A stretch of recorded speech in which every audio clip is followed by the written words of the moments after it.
नमस्कार दोस्तों, मुद्दे की बात में आपका स्वागत है। 2027 में होने वाले यूपी विधानसभा चुनाव की हार जीत बिहार चुनाव में तय हो रही है। ये बात मैं इसलिए कह रहा हूं क्योंकि बिहार में जन सुराज के नेता प्रशांत किशोर ने मोतिहारी जिले में एक मुस्लिम एकता सम्मेलन में कहा कि अगर जन सुराज को यानी उनकी पार्टी को मुसलमानों का साथ मिल जाए तो बिहार में वो नीतीश कुमार को तो हरा ही देंगे, नीतीश कुमार और बीजेपी को तो हरा ही देंगे। 2 साल बाद या 1.5 साल बाद उत्तर प्रदेश में होने वाले चुनाव में योगी आदित्यनाथ को भी हरा देंगे।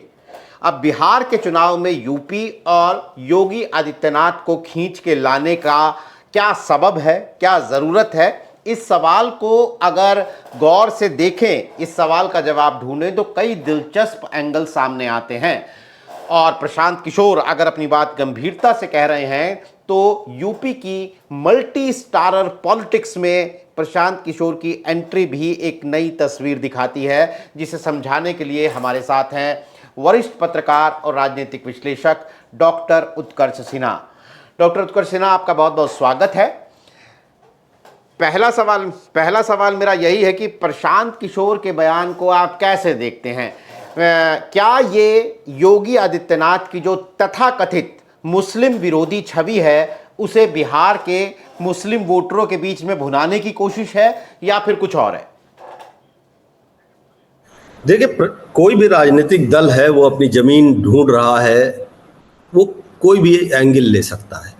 लेकिन प्रशांत किशोर को अगर आप उनकी राजनीति को गौर से देखिए, जब हम लोग जितना देख पा रहे हैं, प्रशांत किशोर का फोकस कहाँ है? प्रशांत किशोर का फोकस है यूथ, और अब उन्होंने ये एक नया एजेंडा लगाया और उन्होंने नीतीश कुमार का नाम लिया। लेकिन जब आप टारगेट देखते हैं तो वो नीतीश कुमार से ज्यादा वो टारगेट तेजस्वी यादव दिखाई देते हैं।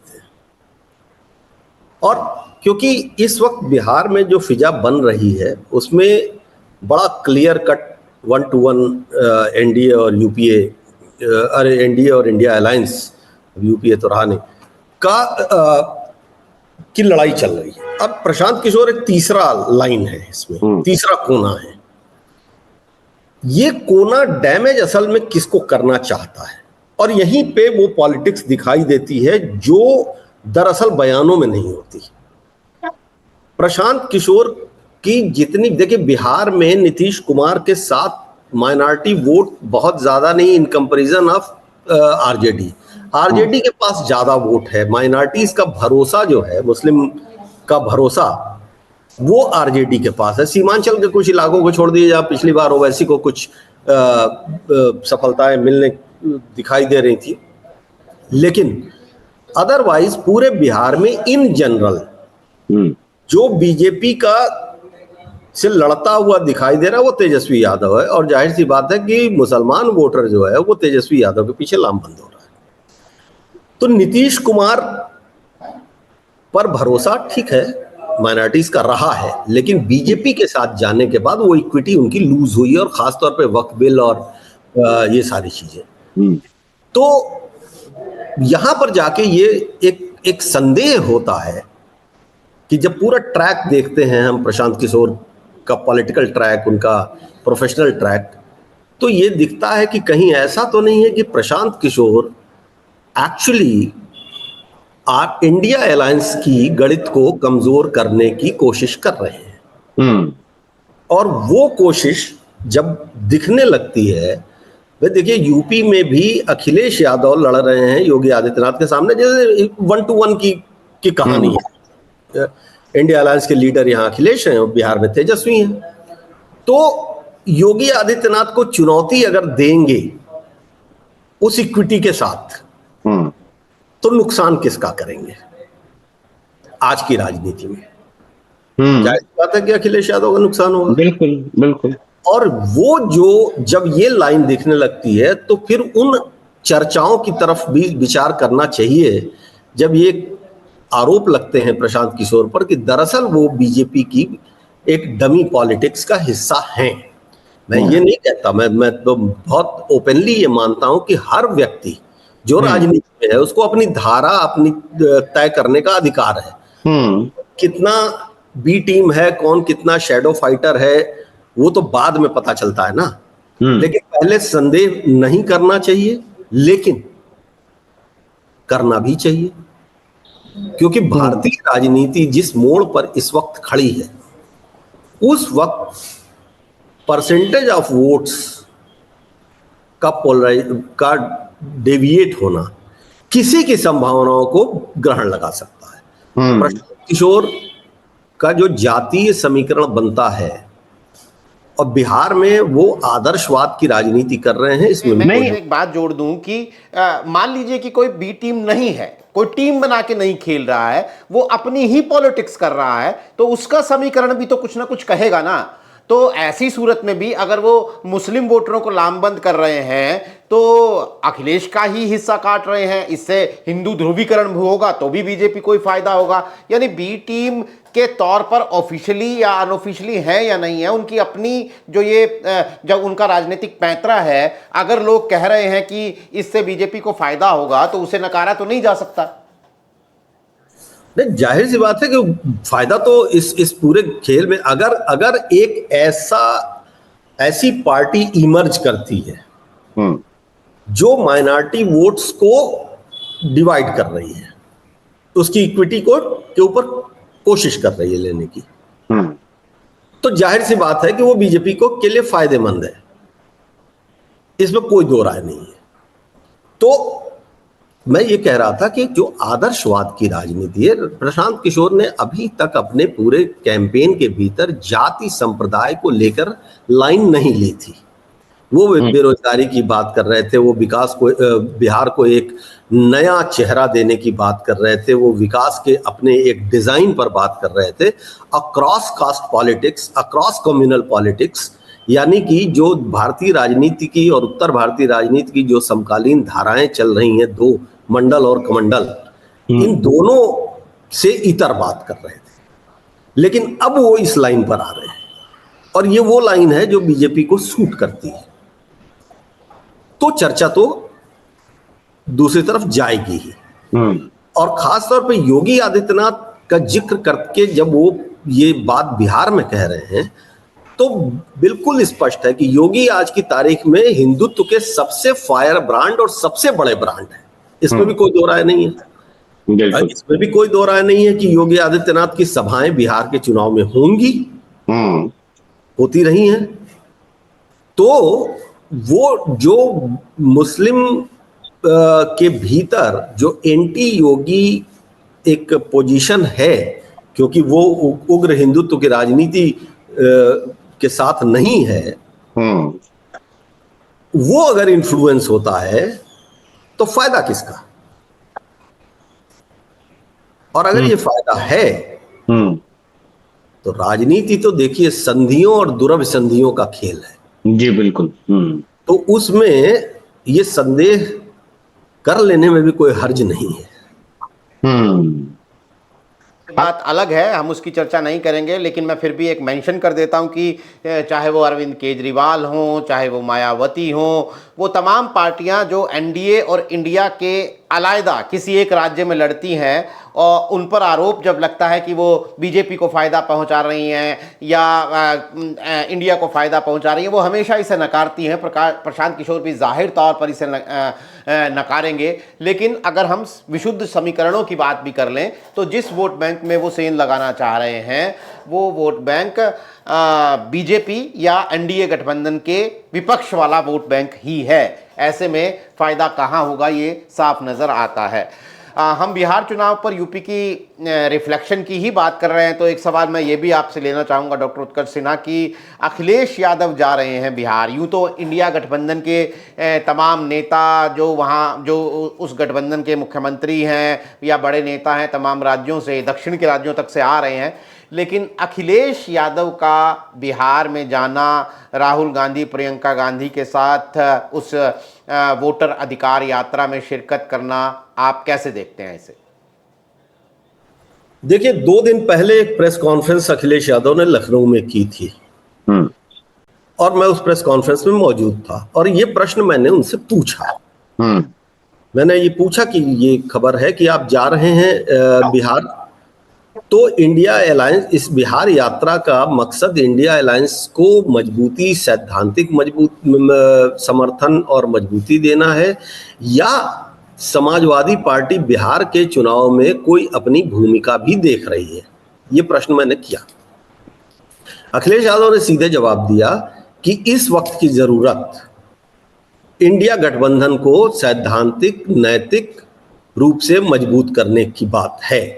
हम अभी बिहार में कुछ नहीं करने जा रहे हैं, लेकिन हम इसलिए जा रहे हैं कि ये जो वोट चोरी वाला जो पूरा मामला है, ये हमारा भी मुद्दा है, ये वहां भी मुद्दा है, और ये सबसे जरूरी मुद्दा है। तो इस वक्त की जरूरत लोकतंत्र बचाने की है।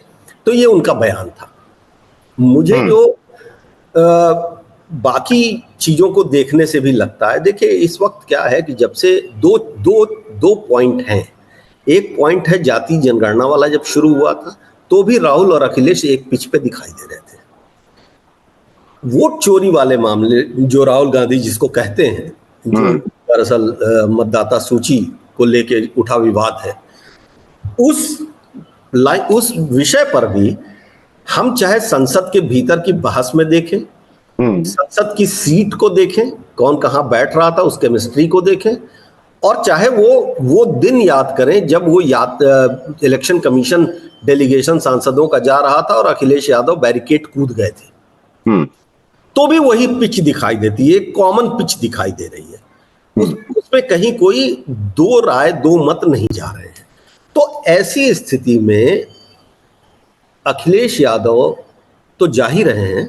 ये कोशिश है एक और मैसेज देने की।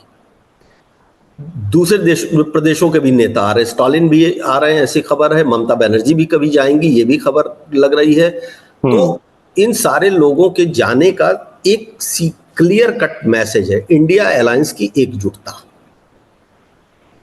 वहां स्टेक नहीं लेना। और दूसरा, सबकी एक अपील है। जैसे स्टालिन की कितनी अपील होगी बिहार में मुझे नहीं मालूम, लेकिन अखिलेश यादव की एक अपील है, ममता बनर्जी की एक अपील है, क्योंकि ये दोनों सीमावर्ती राज्य हैं, इनका असर तो होता है, चाहे किसी लाइन पर आप ले लीजिए, चाहे जातीय समीकरणों के आधार पर भी ले लीजिए।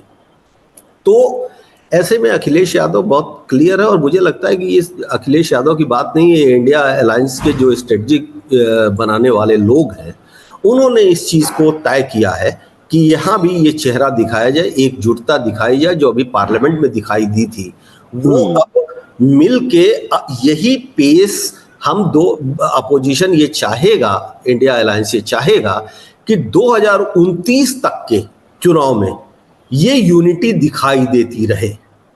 और वैसे भी उत्तर प्रदेश जी, वैसे भी 2024 में हमने मध्य प्रदेश देखा, 2023 में एक तरीके से कांग्रेस पार्टी और अखिलेश यादव आमने सामने खड़े हुए थे। आमने सामने क्या खड़े हुए थे, तलवारें खिंची हुई थी। उसके बाद 2024 के लोकसभा चुनाव में उत्तर प्रदेश के अंदर ऐसा प्रदर्शन किया कि अगर मिलकर लड़े तो बीजेपी का विजय रथ ही रोक दिया, 272 पर जाने से रोक दिया।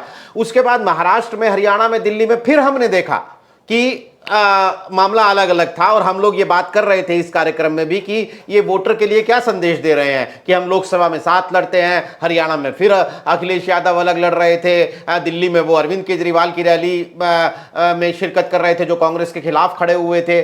लेकिन मुझे लगता है कि उसके बाद ये पूरे इंडिया गठबंधन में ये सहमति बनी, या कम से कम अखिलेश यादव ने तो ये क्लैरिटी बिल्कुल दिखाई है कि 2027 के चुनाव तक कांग्रेस पार्टी और समाजवादी पार्टी साथ हैं, और 2027 का चुनाव जो है, उत्तर प्रदेश का चुनाव, वो मिलकर लड़ेंगे बीजेपी और उसके सहयोगियों के खिलाफ। तो वो 2029 के पहले 2027 के लिए भी ये जमीन तैयार कर रहे हैं कि भैया कोई कंफ्यूजन ना रहे। 2024 में जिस तरह से आपने हमें वोट दिया था, 2027 में भी उसी तरह से वोट देने के लिए तैयार रहिए। देखिए नीरज जी, इसमें एक बहुत मार्क करने वाली बात क्या है कि 2024 के पहले जितने राज्यों में चुनाव हुए, चाहे मध्य प्रदेश की बात कर लें, हरियाणा की बात कर लें, हरियाणा बाद में हुआ सर, हरियाणा लोकसभा के बाद, लोकसभा के बाद हुआ था। लेकिन ये जितने चुनाव हुए थे ना, कांग्रेस के सामने एक बड़ी विकट स्थिति थी। राहुल गांधी के सामने एक बड़ी विकट स्थिति थी। विकट स्थिति ये थी कि जो क्षेत्रीय छत्रप थे कांग्रेस के, चाहे मध्य प्रदेश में कमलनाथ हो, यहाँ पे हर जगह ये इतना डोमिनेट करते थे। कांग्रेस ही एकजुट नहीं थी तो अपने अलायंस के साथ क्या एकजुट होती। कांग्रेस में आप याद कीजिए, शैलजा खेमक आखिर तक नहीं प्रचार में गया। भूपेंद्र सिंह हुड्डा वर्सेस कुमारी शैलजा चलता रहा पूरे चुनाव में। मध्य प्रदेश में कमलनाथ अपनी जिद पे थे, बिल्कुल। लेकिन ये अखिलेश यादव से ज्यादा राहुल गांधी ने सीखा। और राहुल गांधी ने जिस तरह से अपनी पार्टी के भीतर अपने कद को बड़ा किया और उससे क्षेत्रीय छत्रपों की मनमानी रुक गई। एक कांग्रेस के भीतर एक अजीब स्थिति आ गई थी। ये मानने लगे थे कांग्रेस के प्रदेशों के नेता कि वो है तो कांग्रेस है, क्योंकि सही बात है कि राहुल गांधी की ना वो इमेज थी और ना उनका कंट्रोल था पार्टी के ऊपर। अखिलेश यादव ने मैच्योरिटी दिखाई थी, उन्होंने उन चीजों को साइडलाइन किया। उत्तर प्रदेश में कांग्रेस कमेटी के तमाम नेता जो अखिलेश के खिलाफ बयान देते रहे, लेकिन 2024 में ये कंफ्यूजन खत्म हो गया और उसके बाद से ये लगाम कांग्रेस में भी लगी। आज की तारीख में कांग्रेस का कोई छत्रप राहुल गांधी को चुनौती देने की स्थिति में नहीं है। तो ये जो डायनामिक्स बदली है, इस डायनामिक्स ने इस अलायंस को और क्लियरिटी दी है। दूसरा, ओवरऑल अपोजिशन को भी देखिए, कांग्रेस इकलौती राष्ट्रीय पार्टी है, बाकी के तो अपने क्षेत्र है ना। तो ये आप एक बहुत क्लियरिटी देखिए, यहां भी देख लीजिए कि जैसे यूपी में कांग्रेस बिल्कुल क्लियर है कि समाजवादी पार्टी अपर हैंड पे है, तमिलनाडु में कांग्रेस बिल्कुल क्लियर है कि स्टालिन अपर हैंड पे है ना। बिहार में कांग्रेस बिल्कुल क्लियर है कि तेजस्वी अपर हैंड लीडर है। तो ये कंफ्यूजन भी खत्म। तो जब इस तरह के कंफ्यूजन क्लियर हो जाते हैं तो फिर अलायंस के सीनियर लीडर्स को आप एक साथ देखना शुरू करते हैं, वो एक अंडरस्टैंडिंग बन जाती है और वही हम देख रहे हैं। बिल्कुल। चलिए एक और मुद्दे पे मैं आपसे सवाल करता हूं, इनडायरेक्टली तो जुड़ा हुआ ही मुद्दा माना जाएगा। संजय निषाद जो कि उत्तर प्रदेश में बीजेपी के सहयोगी हैं, एनडीए का हिस्सा हैं, योगी सरकार में कैबिनेट मंत्री हैं, निषाद पार्टी के अध्यक्ष हैं, उन्होंने जिस तरह के तेवर दिखाए हैं पिछले कुछ दिनों में, अब तो उन्होंने साफ कह दिया है कि बीजेपी को हमसे कोई फायदा नहीं है तो गठबंधन तोड़ ले। ये तो बिल्कुल जिसे कहते हैं आर पार वाला स्टेटमेंट हो गया। इससे पहले स्थापना दिवस पे वो तमाम एनडीए के सहयोगी पार्टियों के साथ मंच साझा कर रहे थे और वहां पे कह रहे थे कि असली पीडीए तो हम ही हैं। तो ये आप बीजेपी के सहयोगियों में 2027 के पहले हो रही बेचैनी को कैसे देखते हैं? मैं थोड़ी सी भूमिका और बना दूं, संजय निषाद का जो बयान है वो हमारा ट्रिगरिंग पॉइंट है इस विषय के लिए। इससे पहले हमने देखा कि जयंत चौधरी पर उनके एक मंत्री, योगी सरकार के एक मंत्री हमला करते हुए नजर आते हैं। उससे पहले हमने अनुप्रिया पटेल के तेवर देखे, आशीष पटेल के तेवर देखे, हमने ओम प्रकाश राजभर को देखा। तो ये तो एनडीए के सहयोगियों में जबरदस्त बेचैनी लग रही है। ये सिर्फ प्रेशर टैक्टिक्स है या बीजेपी के लिए खतरे की घंटी भी है? दोनों बातें हैं। देखिए, एनडीए के यूपी में जितने सहयोगी घटक दल हैं, इनमें अगर आप वास्तव में देखिए तो मेरा अपना एनालिसिस ये कहता है कि संजय निषाद सबसे ज्यादा ताकतवर है। ओम प्रकाश राजभर के अंदर कोई ग्रेस ग्रेविटी ने वो इतना उछल कूद कर लिए कि वो बहुत असर भी नहीं है, बहुत बड़ा असर भी नहीं है। अनुप्रिया पटेल को इतना बढ़िया मौका मिला था मगर वो अपनी पार्टी का प्रदेश में विस्तार ही नहीं कर पाई, जबकि उनका वोटर बहुत बड़ा वोटर है वो। लेकिन वो वोटर उनके चुनाव क्षेत्र में तो उनके साथ रहता है, लेकिन बाकी पूरे प्रदेश में नहीं रहता, वो कंट्रोल नहीं है। ठीक है, जयंत चौधरी पश्चिमी उत्तर प्रदेश में जो उनको सफलता मिली थी, वो सफलता मिली थी उसके जो जाट मुस्लिम भाईचारा सम्मेलन उन्होंने कराए उसके बाद उनको सफलता मिली। अदरवाइज वो कोई बहुत सक्सेसफुल गेनर कभी नहीं रहे। अब दिक्कत क्या है, चाहे जगदीप धनखड़ हो चाहे सतपाल मलिक हो, इनके साथ जो हुआ, जाटों के बड़े हिस्से में बीजेपी को लेके नाराजगी है।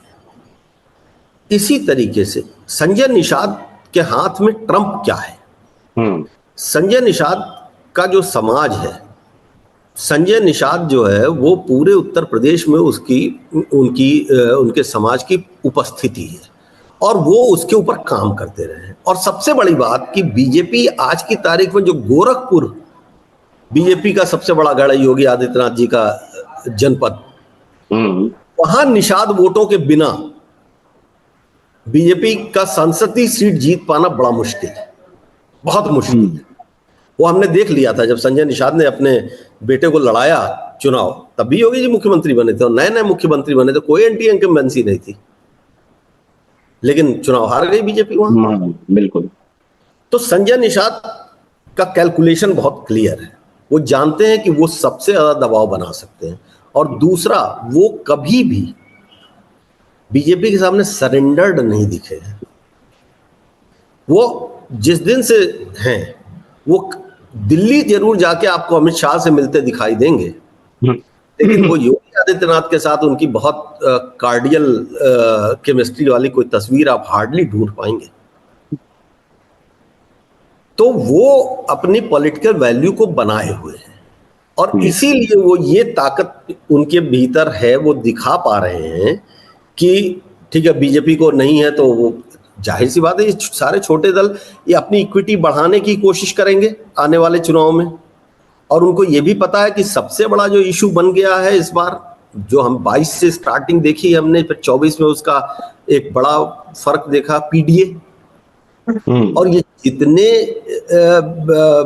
नेता हैं घटक दलों के, सब पीडीए के ही उससे आते हैं, बैकग्राउंड से। अब इनके सामने अपने आप को बचाने की भी तो चुनौती है। बिल्कुल। अगर ये लहर के खिलाफ दौड़ाएंगे खुद को, तो इनका समाज ही इनका कितना साथ देगा, ये भी एक चुनौती है। तो ये एक ऐसी स्थिति है जिसके भीतर ये रह रह के मैसेज करते हैं, लेकिन अल्टीमेटली इन सबको पॉलिटिकल आइडियोलॉजी से ज्यादा पॉलिटिकल बार्गेनिंग करनी है। क्योंकि अगर आइडियोलॉजी की बात होती तो संजय निषाद अभी तक बीजेपी छोड़ चुके होते, एनडीए छोड़ चुके होते, क्योंकि वो तो मछुआ आरक्षण की बात कर रहे थे।